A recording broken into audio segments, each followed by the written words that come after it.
Life doesn't always go as planned. Sometimes it throws challenges that feel impossible to overcome. But what if I told you that a simple needle and thread could stitch together not just fabric but broken dreams and shattered confidence? Today we bring you a story of second chances, of women who restarted life through Usha Silai schools. Usha Silai schools are more than just sewing classes. They are safe spaces for women who have faced unimaginable hardships.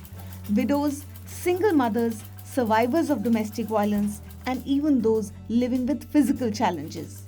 These schools don't just teach sewing and stitching, they teach resilience. They give women a skill to earn, and more importantly, a reason to believe in themselves again. Through stitching and community building, these women find a new path, a path to independence, dignity, and hope.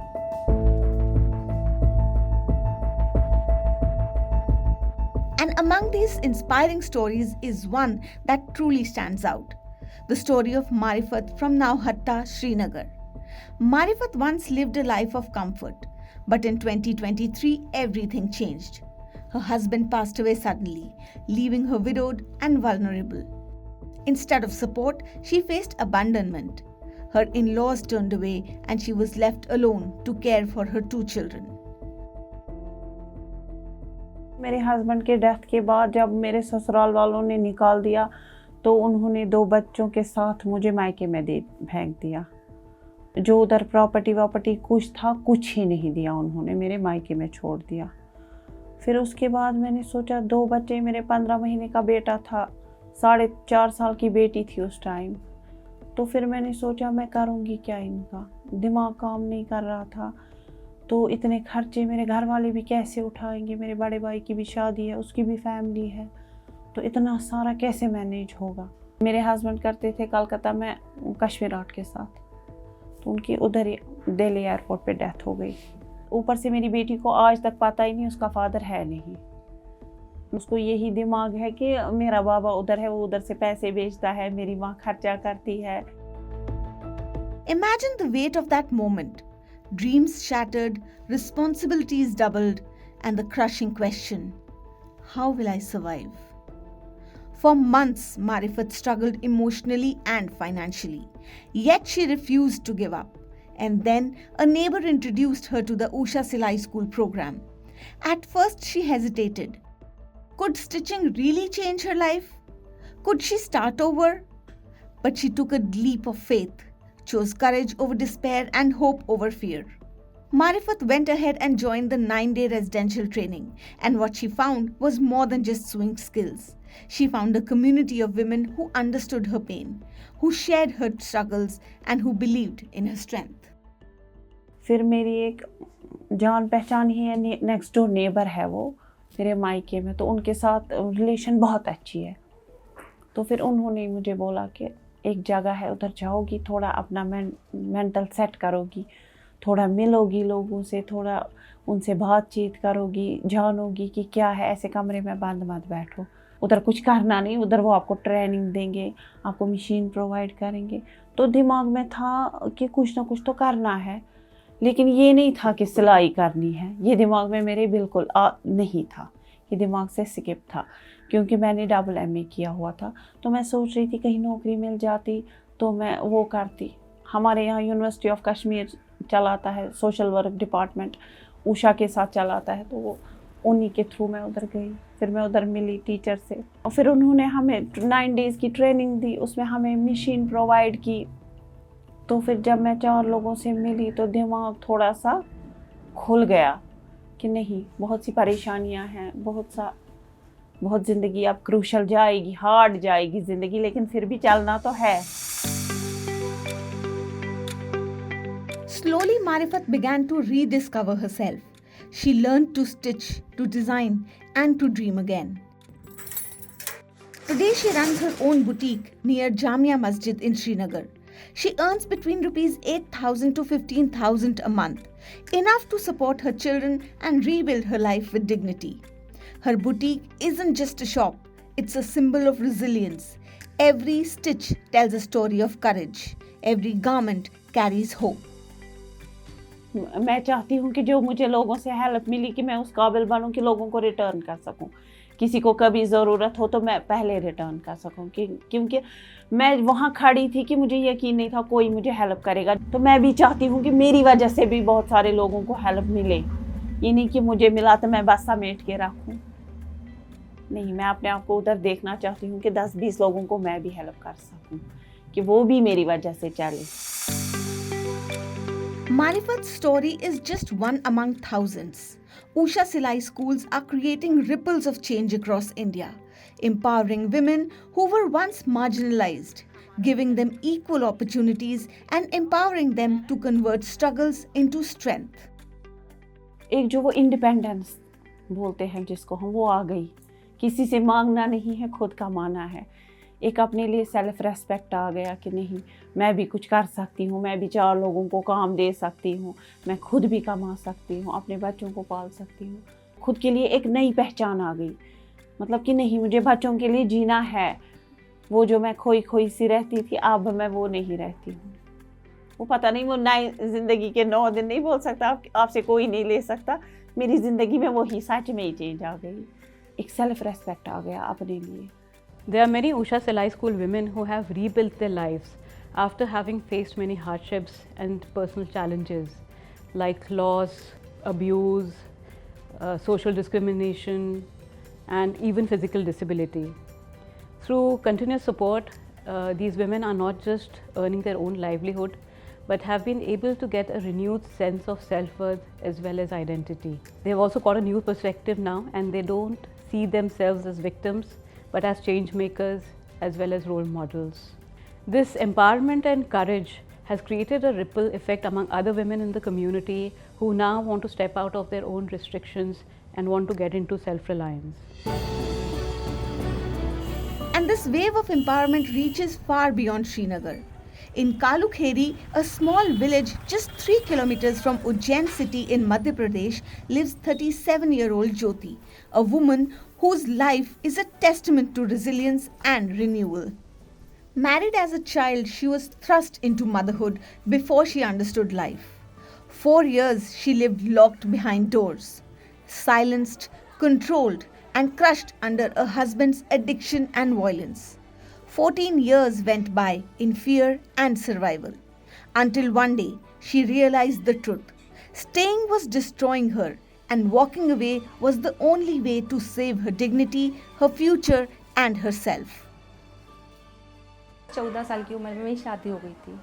उसके बाद मेरे 15 साल की उम्र में बेटी हो गई थी। उसके बाद फिर एक बेटा हुआ वापस से 16 साल की होने ही जब 2004 में।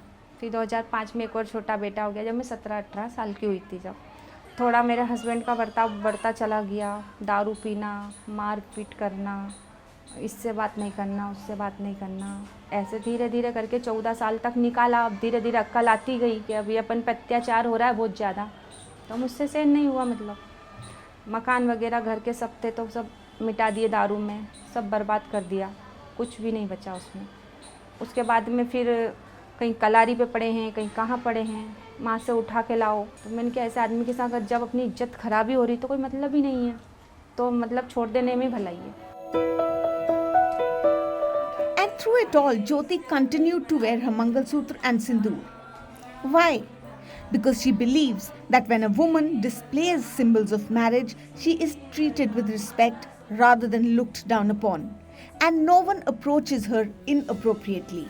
For Jyoti, these symbols were her shield in a world that often judges and misunderstands. लोग गंदी नज़रों से देखते, बुरी नज़र से देखते अपने को, तो वो भी मुझे ठीक नहीं लगता था, छेड़ते थे। She single-handedly raised 3 children and managed her entire household on her own. Every day was a struggle, but she kept moving forward with unwavering determination. At one point, Jyoti even drove an e-rickshaw to earn a living. Her life was a constant uphill battle, yet she never stopped fighting for her family's future. 2012 में divorce हो गया था हमारा। फिर उसके बाद में बच्चों को मैंने ही पाला है। जब से मैं ही परेशानी उठा रही हूँ, मुसीबत, कभी ये काम करना, कभी वो बच्चे भूखे रहते, किराया नहीं भर पाते, फिर मैं कैसे कमाऊँ, क्या करूँ, मुझे कुछ समझ नहीं आता। खाना बनाने का करा, मतलब इस घर या 5-6 घर काम करती थी। वहाँ से खाना बच गया तो अपने बच्चों को ले आती थी, मतलब दे देते, बहुत अच्छे लोग थे सब, अच्छे ही मिलते थे। अपन ही बनाते थे, सुबह शाम का मिलता तो अपने बच्चों को लाके खिला दिया करती थी मतलब। Then came December 2023, a moment that changed everything. Jyoti attended a 9-day Usha Classical Silai School training. At first, it was just a chance to learn a skill, but soon it became her lifeline. She discovered more than stitching techniques. She found confidence, a sense of belonging, and a vision for her future. With determination, Jyoti decided to take the next big step. कभी इधर भटकना, कभी उधर भटकना, भटकते भटकते 12-15 साल हो चुके हैं। अब ये इसमें सिलाई स्कूल में, जो उषा सिलाई स्कूल में सिखाने के लिए बोला गया था कि आप सिलाई सीखिए, तो ये घरेलू काम भी है, घर का ऐसा है, मतलब कि अपन घर में कहीं भटकना नहीं है। इसमें हम घर रहकर घर का काम भी कर सकते हैं, टाइम निकाल के हम सिलाई भी कर सकते हैं। तो इसमें हमारा सारा काम हो रहा है और घर से हमको कहीं जाना भी नहीं है। In January 2024, Jyoti opened her own Usha Silai School in Kalukheri. Now she trains women from her village and takes stitching orders from her community. Her skill and dedication are helping to earn a new identity. अब इससे एक पहचान बनेगी अपनी, सिलाई school से खुद की पहचान बनेगी। वो ये मेरी सोच जो है लोगों की, वो सोच बदल देगी। जो मेरा ये काम है सिलाई स्कूल का, ये लोगों की सोच बदल देगी, एक मेरी पहचान बन जाएगी इससे। And Jyoti isn't stopping here. She dreams of expanding her work to Ujjain city and the neighboring areas, empowering more women to rebuild their lives just as she did. ये पकड़, ये तुझे ये जोड़ना है, वो 1 टेक्स वाला है ना। उषा सिलाई स्कूल प्रोग्राम इसमें बहुत ही इम्पोर्टेंट रोल प्ले करता है। जब महिला खुद से काम करना सीखती है और किसी एक सिचुएशन से बाहर निकल के आई होती है, तो वो ऑलरेडी अपना कॉन्फिडेंस गंवा चुकी होती है। जब वो काम करना सीख रही होती है, खुद सीख रही होती है, उसके बाद वो जब सिलना शुरू करती है, धीरे धीरे फिर वो टीचर बनती है और लोगों को सिखाना शुरू करती है, तो वो जो रिकॉग्निशन उसको सोसाइटी में मिलती है, उसके अपने स्टूडेंट से या फिर सोसाइटी में अगल बगल के लोगों से, ये कैसे इसमें इतने बदलाव आ रहे हैं, तो वो सारी चीज़ें उसको अप्रिसिएट करती हैं और वो कहीं ना कहीं हीलिंग का एक पार्ट होता है उसके लाइफ में। जो पिछले जो ट्रॉमा वो फेस करके आई होती है, वो उससे उभर जाती है और आगे की तरफ मूव ऑन करती है। सो कुछ महिलाओं से हमें ऐसे भी सुनने को मिला कि समाज में जो पहले लोग उन्हें तू करके बोलते थे, अब वो आप बोलते हैं। तो वो जो उन्हें इज्जत मिली है सोसाइटी में उषा सिलाई स्कूल प्रोग्राम की तरफ से, वो उनके लिए बहुत अहमियत उनकी लाइफ में रखता है और उनकी पहचान का कारण बना है। After the break, we meet Vimla Devi from Neemki village, a woman who lost her childhood too soon, faced unimaginable struggles, and yet discovered a second chance that changed everything. Stay tuned for her inspiring story.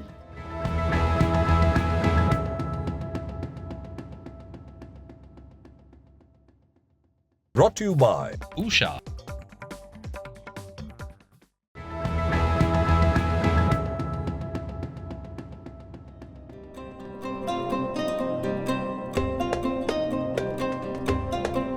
From the challenges faced by women in Srinagar and Ujjain, we now turn to Rajasthan's Sikar district. In Neemki village, 35-year-old Vimla Devi has turned every hardship into a steady path forward. Married young, widowed with 2 children, and facing family pressures, she joined Usha Silai School in 2021. Today she runs a tailoring business, trains local women, and supports her family's education, all through skills that gave her a fresh start. Vimla's story begins in childhood, when family finances led to an early marriage.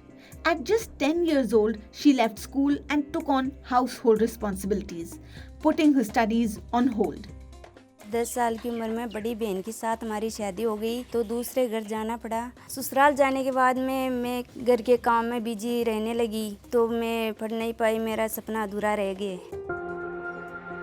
Years passed and tragedy hit when her husband died in an accident. Left alone with a young son and a daughter, Vimla worried about their future amid rejection from her in-laws and struggles at her parents' home. मेरे दिमाग में ऐसा डर था, मैं क्या करूं। छोटी उम्र में हमारा पति एक्सपायर होने के बाद तो छोटे छोटे तो 2 बच्चे थे एक लड़की और एक लड़का। तो लड़का 4th क्लास में था और लड़की 8वीं क्लास में थी। तो मैं ऐसे सोची कैसे पढ़ाऊँ, कैसे लिखाऊँ, कैसे आगे बढ़ाऊँ। मैं बेरोजगार थी तो मैं ऐसे सोची मैं क्या करूँ। तो मेरे ससुराल वालों भी मुझे तंग करने लगा और घर से बाहर निकाल दिया। फिर मेरे पियर चली गई तो मेरे पियर वाला ने सपोर्ट किया। मेरे भाइयों ने और मेरे पिताजी ने, मेरी माताजी ने, उन्होंने को सपोर्ट किया। तो फिर मैं कुछ खेतों में काम करने लगी, ध्यान की मजदूरी करती थी। With family support but continuous pestering, Vimla worked on farm labor jobs to provide for her children. A turning point came through a local Anganwadi meeting where she first learned about Usha Silai School's training program. In 2021, despite family doubts about the value of sewing or leaving home, Vimla convinced them and attended the 9-day training in Reengas.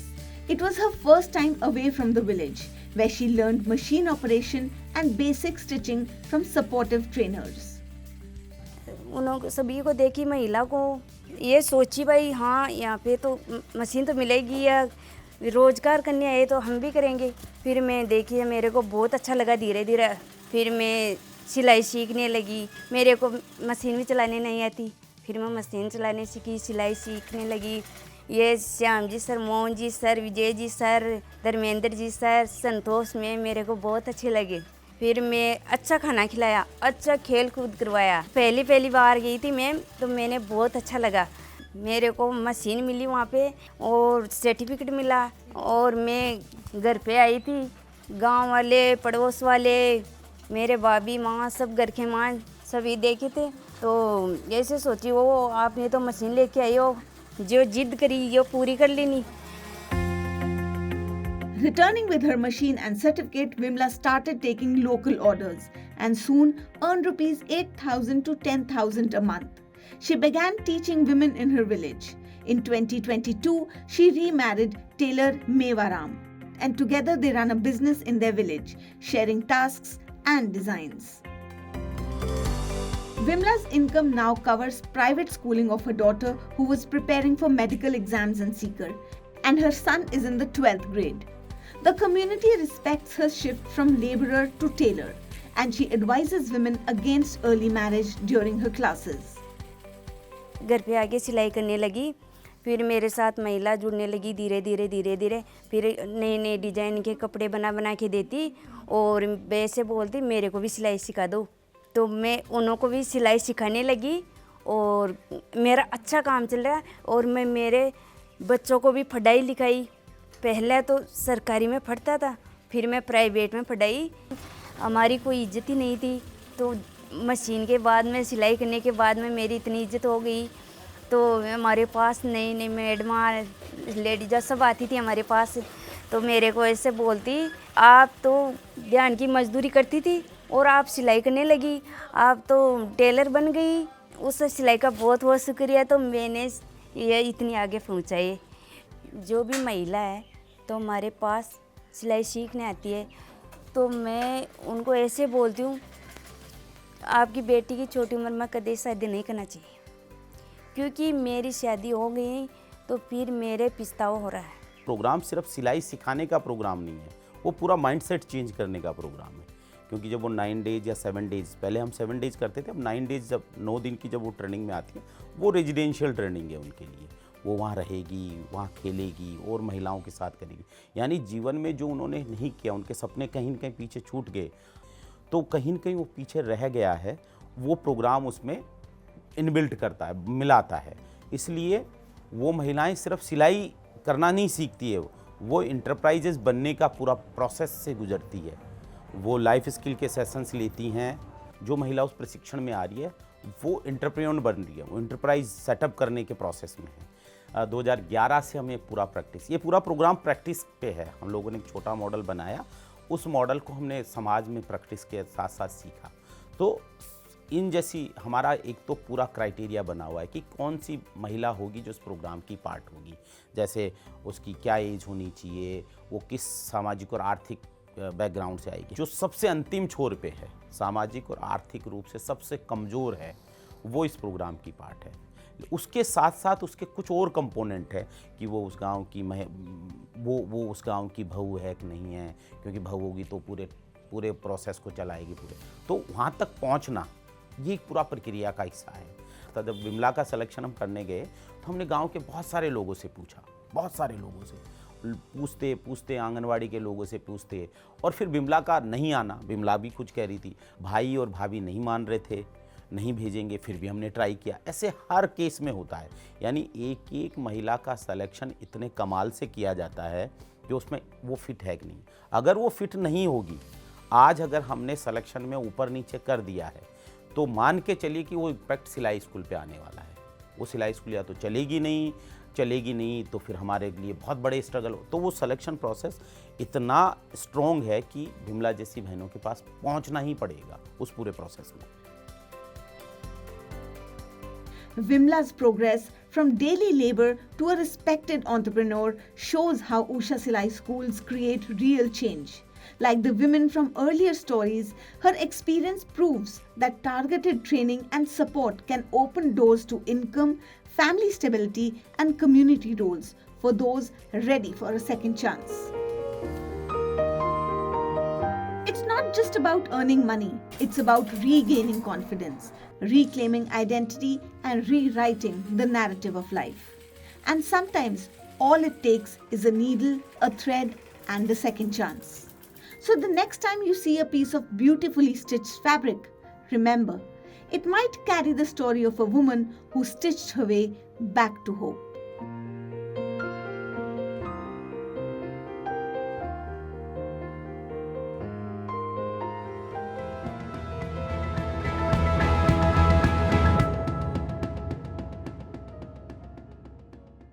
Brought to you by Usha,